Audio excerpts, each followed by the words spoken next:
Nah, banyak sekarang di era pandemi ini banyak orang yang minum vitamin dan beragam macam vitamin. Apakah beragam vitamin ini memang diperlukan bagi tubuh dan memang meningkatkan ketahanan tubuh kita mungkin? Kita akan bersama dengan narasumber kita pada hari ini, Dr. Alin ya. Yes, dan sudah hadir bersama kita hari ini di tengah kita yaitu Dr. Lona, spesialis farmakologi klinis. Selamat pagi Dr. Lona. Selamat pagi. Sehat dok, alhamdulillah. Sehat. Yes. Ya, baik. Oke, nah Dr. Lona, ini banyak sekali fakta mitos yang beredar di masyarakatnya. Imunitas tubuh nih, katanya terbentuk karena kita minum vitamin. Ini fakta atau mitos sih dokter? Fakta. Fakta. Jadi vitamin itu kan zat gizi mikro, artinya diperlukan dalam jumlah sedikit, tetapi penting untuk tubuh kita, terutama sel-sel tubuh kita menjalankan fungsinya dengan normal. Jadi kalau kita mampu memenuhi kebutuhan vitamin harian kita, tentunya fungsi sel tubuh kita juga akan baik dan sistem imunitas tubuh kita juga akan terjaga.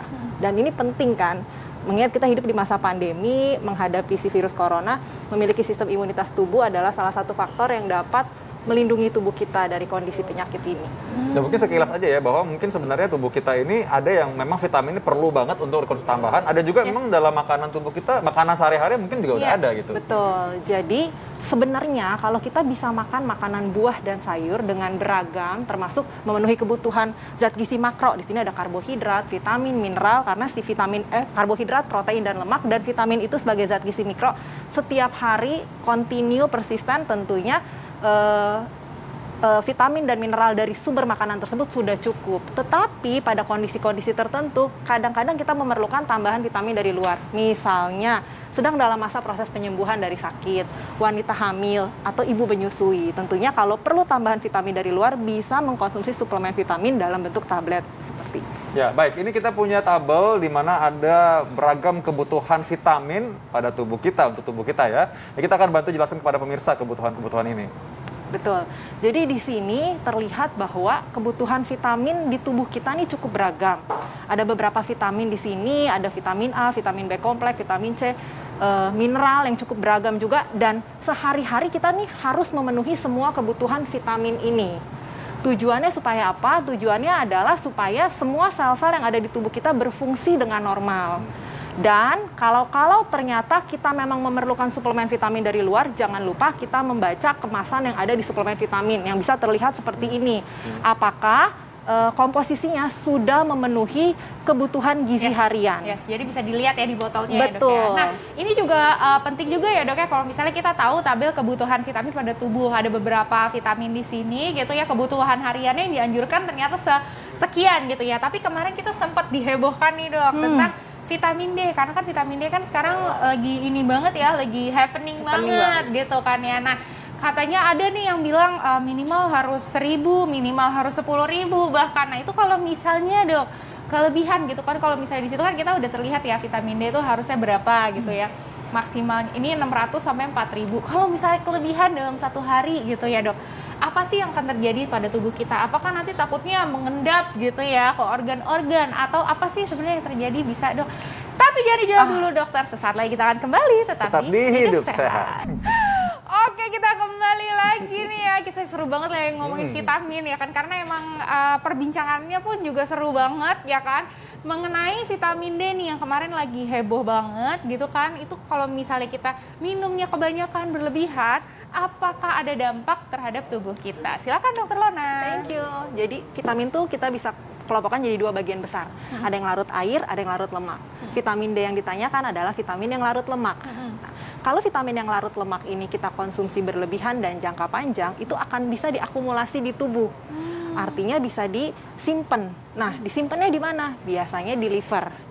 Jadi, kalau kita mengkonsumsi vitamin D ini, yaitu salah satu vitamin yang larut lemak berlebihan dan itu terus-menerus, tentunya akan memperberat fungsi liver kita.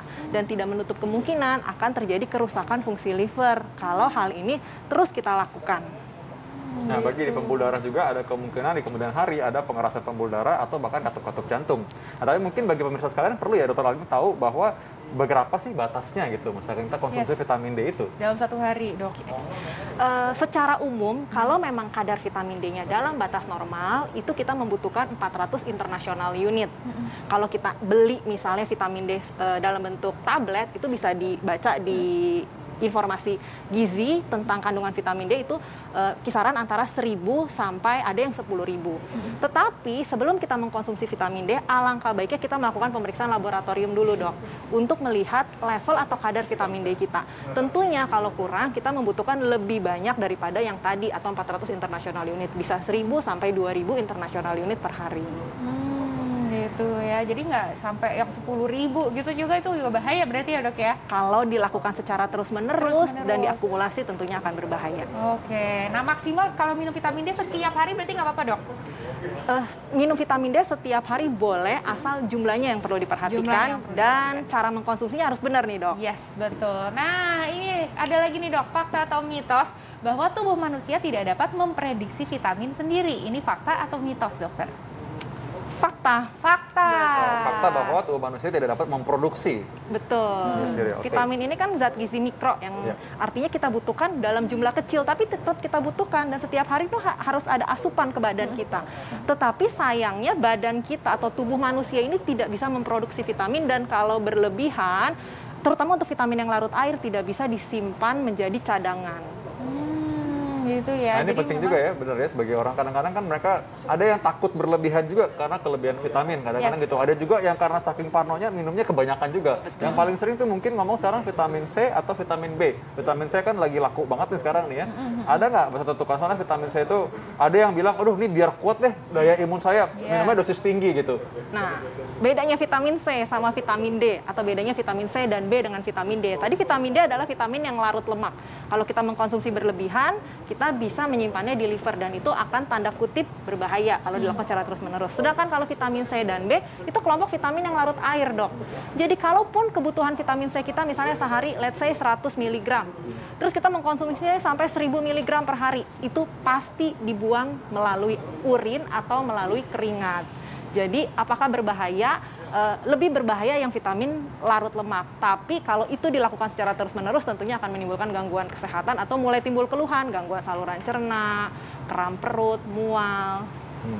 Oke, nah ini sekarang juga lagi happening nih, Dok, suntik vitamin. Katanya nih booster buat imun. Nah itu tuh sebenarnya gimana sih, Dok? Penjelasannya, Dok? Suntik vitamin. Lagi-lagi vitamin itu sebenarnya cukup kalau kita bisa menjaga asupan makanan kita tetap sehat, Dok. Jadi kita makan karbohidrat, protein, lemak, dan asupan vitamin dan mineral dari buah dan sayur. Dan buah dan sayur ini harus beragam setiap hari. Artinya tidak bisa setiap hari misalnya saya mau makan sayur brokoli aja selama sebulan. Tidak bisa. Jadi setiap hari ini bergantian. Brokoli, tomat, apalagi kita kan negara tropis. Cukup banyak buah dan sayur di negara kita. Namun pada mereka yang mengalami defisiensi vitamin atau kekurangan vitamin, bahkan sampai menimbulkan gejala klinis. Atau mereka yang memang tidak bisa mengkonsumsi vitamin seperti orang-orang sehat pada umumnya dan tidak bisa makan makanan dari mulut. Termasuk mengkonsumsi suplemen vitamin dari mulut seperti yang ada di depan kita ini, mungkin dibutuhkan asupan vitamin yang disuntikan atau yang diinjeksikan langsung masuk ke pembuluh darah pada kondisi tersebut. Tetapi artinya bisa kita katakan di sini tidak semua orang membutuhkan vitamin yang disuntikan atau melalui pembuluh darah langsung. Yes. Pola hidup sehat dong, Dr. Arlene ya. Berarti hidup sehat makanya. Maka penting banget nih acara ini nih makanya.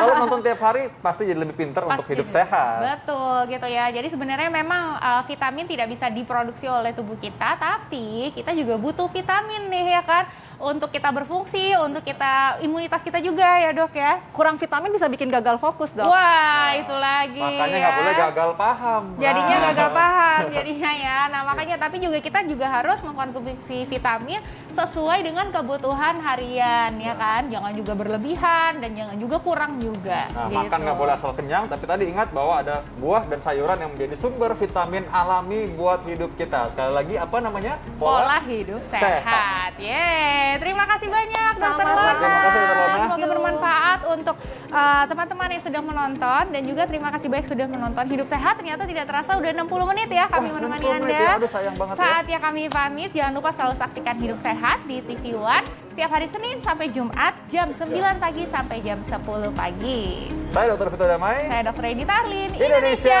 Hidup Sehat.